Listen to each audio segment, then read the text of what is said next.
తాకట్లో ఉన్న మీ బంగారాన్ని విడిపించి ఆ రోజు ఆన్లైన్ రేటుకి కొంటాం. Sharma gold company.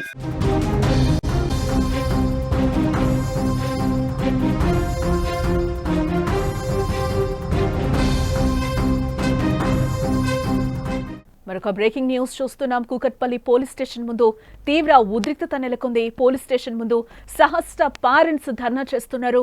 సహస్రను అత్యంత దారుణంగా చంపిన నిందితుడిని తమకు అప్పగించాలంటూ కూడా పేరెంట్స్ తమ ఆవేదనను డిమాండ్ రూపంలో వ్యక్తం చేస్తున్నారు. సహస్రను చంపిన వాడిని బతకనివ్వద్దు అంటూ కూడా అక్కడ వాళ్ళు ఆందోళన తీవ్రతరం చేస్తున్నారు. పోలీస్ స్టేషన్ కు పెద్ద ఎత్తున స్థానికులు కూడా చేరుకున్నట్టుగా మనకైతే బ్రేకింగ్ న్యూస్ లో సమాచారం అందుతోంది. కూకట్పల్లి పోలీస్ స్టేషన్ ముందు తీవ్ర ఉద్రిక్తత నెలకొందని చెప్పుకోవచ్చు. కూకట్పల్లిలో సహస్రను అత్యంత దారుణంగా హత్య చేసిన నిందితుడిని అప్పగించాలి అంటూ కూడా కుటుంబ సభ్యులు నిరసన వ్యక్తం చేస్తున్నారు. వారికి మద్దతుగా పెద్ద సంఖ్యలో స్థానికులు కూడా అక్కడికి తరలి వస్తున్నారు. నిందితుడిని అప్పగించాలని, సహస్రను చంపిన వాడిని బతకనివ్వద్దు అంటూ ఆందోళన చేపట్టారు. దీంతో పోలీసులు స్టేషన్ ముందు ఉద్రిక్తత పరిస్థితులు నెలకొన్నాయని చెప్పుకోవచ్చు. అయితే వారికి పోలీసులు నచ్చచెప్పే ప్రయత్నం చేసిన వారు వినిపించుకోవడం లేదు. ప్రజెంట్ అక్కడ కుకట్పల్లి పోలీస్ స్టేషన్ వద్ద పరిస్థితులు ఏ విధంగా ఉన్నాయో ఒకసారి మనం లైవ్ లో చూసే ప్రయత్నం చేద్దాం.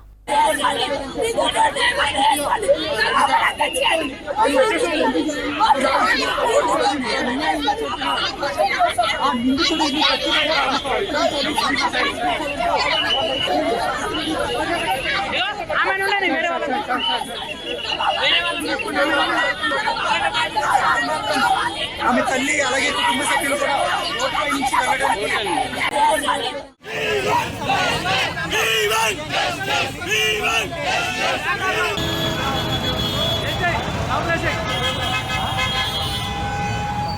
రోడ్డుపై నుంచి మేము తీసుకోవాలి చెప్పు.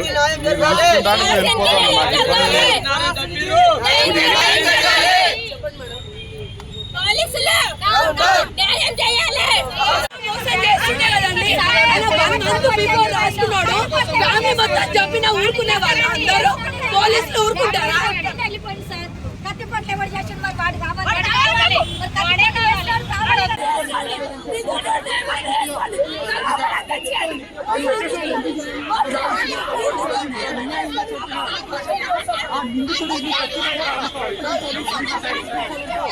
ఎస్, అక్కడ కుకట్పల్లి పోలీస్ స్టేషన్ వద్ద పరిస్థితి ఎంత ఘోరంగా ఉందో కూడా మనం చూస్తున్నాం. తల్లి ఆవేదనను వింటున్నాం. నా పాపను నాకు ఇవ్వండి, నేను వెళ్ళిపోతాను, నా పాపను మీరు తిరిగి తీసుకొస్తారా అని కూడా ఆవేదనను వ్యక్తం చేస్తుంది. అక్కడ కుటుంబ సభ్యులందరూ కూడా ఒక రకమైన ధర్నానైతే చేస్తున్నారు. డిమాండ్ను కూడా వ్యక్తపరుస్తున్నారు. నా పాప నాకు కావాలి అని చెప్పి 1 month బిఫోరే ఆయన ప్రీ ప్లాన్డ్గా ఉన్నప్పుడు ముందే ఆ హత్య జరుగుంటే కనుక వాడిని అరెస్టు చేయకపోయేవాళ్ళ అని కూడా ఆమె నిందిస్తుంది. పోలీసులు కూడా ఒక క్వశ్చన్ చేస్తుంది. ఆమె డిమాండ్ కూడా వ్యక్తం చేస్తుంది. అక్కడ ఈరోజు నా పాపను మీరందరూ తిరిగి ఇవ్వగలరా అంటూ కూడా ఆమె అక్కడ ఆవేదనను అయితే అక్కడ కుటుంబ సభ్యులు తల్లితో పాటు కూడా వ్యక్తం చేస్తున్నారు. పోలీసులు డామ్ డామ్ అంటూ కూడా వాళ్ళు ఒక రకమైన నినాదాలు అయితే అక్కడ మనకి వినిపిస్తున్నాయి. ఆ బయటలో ఎంత అక్కడ పరిస్థితి అంతా కూడా అల్లకల్లోలంగా మారిందని కూడా మనం చెప్పొచ్చు. ఆమె మీడియాతో కూడా మాట్లాడింది. మీడియాతో కూడా ఆమె ఏం మాట్లాడిందో తల్లి సహస్ర తల్లి ఒకసారి మనం వినే ప్రయత్నం చేద్దాం. మా ముందు చంపండి, టీవీలో అందరి ముందు చంపండి, అదే డిమాండ్ చేసేది. డిమాండ్ చేయడానికి ఏం లేదు ఇక్కడ. ఏముంటుంది చెప్పండి? ఒక తల్లి ఆవేదన ఏముంటుంది చెప్పండి? ఒక 1 hour లో ఒక మంచి పిల్ల మీరు చూసుంటారు. ఏం ప్రాబ్లం ఉంది నా పిల్లకి చెప్పండి? నేను ఎందుకు డిమాండ్ చేయకూడదు? ఏం ప్రాబ్లం ఉంది ఆ పిల్ల? నా పిల్లకి ఏమైనా తక్కువ చేశాను? చిన్నప్పటి నుంచి డబ్బులు పెట్టి పెట్టి పెట్టి అంత పెద్ద చేసుకొని ఎందుకు ఊరుకోవాలండి? ఆ అబ్బాయి అట్లా చేస్తుంటే అట్లీస్ట్ ఒక చిన్న బ్యాగ్ కోసం చేస్తారా? రేపు చిన్న చాక్లెట్ కోసం కూడా చేస్తారని వదిలేస్తారా? తల్లిదండ్రులకు కూడా శిక్షించాలండి. ఎందుకంటే సార్ చెప్పారు కదా, సెల్ తెచ్చుకున్నాడు అప్పుడు అడిగారంట అంటే అప్పుడే దండించుండి చాలా ఘోరంగా చేసుంటే గనక ఇప్పుడు ఇంత అయ్యేవాడు కాదేమో అని నేను అనుకుంటున్నానండి. ఖచ్చితంగా పేరెంట్స్ కూడా ఉంటది, పేరెంట్స్ కూడా శిక్షించాలి. అదే నేను కోరుకునేది, పేరెంట్స్ ని శిక్షించాలి. వాడిని మాత్రం చాలా దారుణం చేయాలి. అసలు నా పాప ఎంత దారుణం చేశారో మీకు అందరికీ తెలుసు. నేను చెప్పాల్సి స్కూల్ టీచర్ మా బాబు కూడా చదువుతున్నారు. మీరు వెళ్ళి ఇంటర్వ్యూ తీసుకోండి, ఎలా ఉంటాడు ఏంటి వాళ్ళు కూడా చూస్తుంటే పేరెంట్స్ చెప్పాలి కదా. ఇప్పుడు పేరెంట్స్ కాకపోతే టీచర్స్ కైనా తెలుస్తుంది మెంటాలిటీ ఏంటి అనేది. అబ్బాయి చదువుతున్నాడా, వస్తున్నాడా లేదా అని తెలుస్తుంటది. సో పేరెంట్స్ అయినా ఇన్ఫార్మ్ చేయాలి కదా, చుట్టుపక్కల కావచ్చు. కానీ పేరెంట్స్ కి చెప్పుంటే వాళ్ళని దండించలేరా అని నేను క్వశ్చన్ చేస్తున్నానండి. ఒక యాజ్ ఏ పేరెంట్ గా నేను క్వశ్చన్ చేస్తున్నాను. ఫోన్ కూడా ఇంతకుముందు తెచ్చాము, అడిగాము. అసలు ఎక్కడ అడిగారని చెప్పారు కదా. చెప్పారా చెప్పలేదా? విన్నారా మీరు? సార్ చెప్తున్నారు కదా ఫోన్ కూడా వచ్చిందని వాళ్ళ మమ్మీ చెప్పారు, ఎంక్వైరీ చేస్తూ చెప్పారు అన్నారు. మరి వాళ్ళ మమ్మీ ఫోన్ తెచ్చినప్పుడు అప్పుడే ఖండించుంటే ఈ పరిస్థితి వచ్చేదా అని నేను మిమ్మల్ని అడుగుతున్నాను. వేసినప్పుడు అప్పుడైనా అర్థం కావాలి కదా. అంత చిన్న బాబే ఎందుకు ఇవ్వాలి అని అన్నప్పుడు, అంత పెద్ద బాబు ఆ పిల్ల ఎదురు తిరిగినప్పుడు ఎందుకు చెయ్యాలి? అంత అవసరం ఏముంది? బ్యాట్ కోసం కావచ్చు, ఆ పిల్ల ఎదురు తిరిగినప్పుడు వెళ్ళిపోవాలి కదా. వెళ్ళిపోకుండా అంత దారుణం ఎందుకు చేయాలి? ఎందుకు చంపాలి అన్న ఆలోచన ఎందుకు రావాలి? అసలు ఎందుకు చూడాలి ఫోన్లు? ఒక ఫోన్ తెచ్చినప్పుడు పేరెంట్స్ ఎందుకు అడగలేదు? అది నాకు కావాలి. పేరెంట్స్, ఒక పేరెంట్ అండి, ఇప్పుడు నేనే కావచ్చు, ఒక వస్తువు కావచ్చు, ఒక ఆడుకునే పావులు కావచ్చు తెచ్చుకుంటేనే వేరే వాళ్ళది ఎందుకు తెచ్చుకుంటున్నాం మనం ఖండించుంటే ఈడి వరకు రారు కదండి ఎవరైనా. ఒక ఫోన్, అంత పెద్ద ఫోన్ తెచ్చుకున్నప్పుడే వాళ్ళ మమ్మీ ఖండించలేదా చెప్పండి? సార్ చెప్పారు నెక్స్ట్ టైమే అడిగాము, నువ్వేమో చేసావా అని వాళ్ళ మమ్మీ అన్నది అని చెప్పారు. అంటే నెక్స్ట్ టైం పేరెంట్స్ తెలీదా? సో మీడియాతో కూడా సహస్ర తల్లి ఏం మాట్లాడారో మనం వింటున్నాం.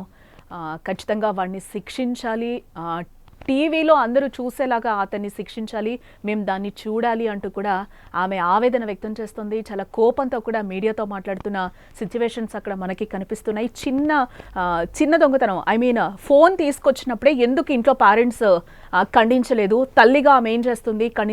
ఖండించాల్సిన అవసరం ఎంతైనా ఉంది కదా అని ఆమె మీడియా ముఖంగా అడుగుతుంది. ఖచ్చితంగా పేరెంట్స్ను కూడా శిక్షించాలి, వాళ్ళ తప్పు కూడా ఉంది అనేసి అని అంటున్నారు. ఎందుకు చంపే అంత క్రూరమైన ఆలోచన ఆ పిల్లగానికి ఈరోజు ఎందుకు వచ్చింది? సహస్ర ఎప్పుడైతే దాన్ని ఖండించిందో అప్పుడే వదిలేసి వెళ్ళిపోవాలి కదా. ఆ పిల్ల తిరగబడినప్పుడు వెళ్ళిపోవాలి కదా. ఎందుకు చంపాలి అన్న ఆలోచన వాడికి వచ్చింది. వాడు ముందే ప్రీ ప్లాన్డ్గా ఇదంతా చేశాడు అని కూడా తల్లి తన ఆవేదనను వ్యక్తం చేస్తుంది. బట్ వాడినైతే శిక్షించాలి అని కూడా పేరెంట్స్ తమ ఆవేదనని వ్యక్తం చేస్తున్నారు. లేకపోతే మాకే వదిలేయాలి అంటూ కూడా తల్లి అడుగుతుంది. నా బిడ్డని ఈరోజు ఎవరైనా తీసుకొచ్చి ఇవ్వగలుగుతారా అని కూడా అంటున్నారు. ఖచ్చితంగా వాడికి శిక్ష పడాల్సిందే.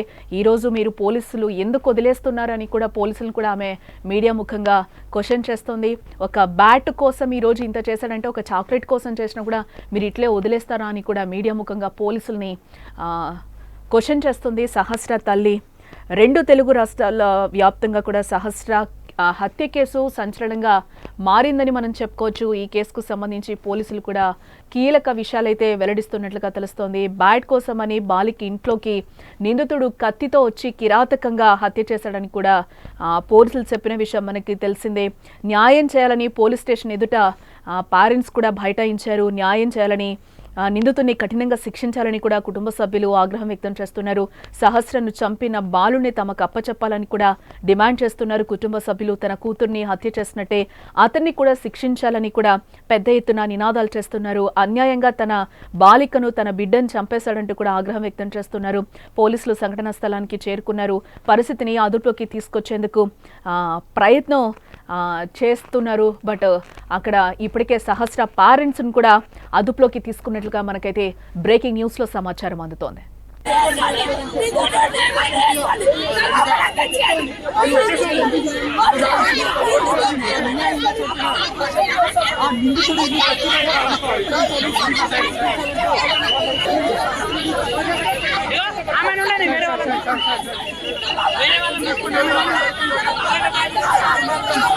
ఆమె తల్లి అలాగే కుటుంబ సభ్యులు కూడా రోడ్డుపై నుంచి వెళ్ళడానికి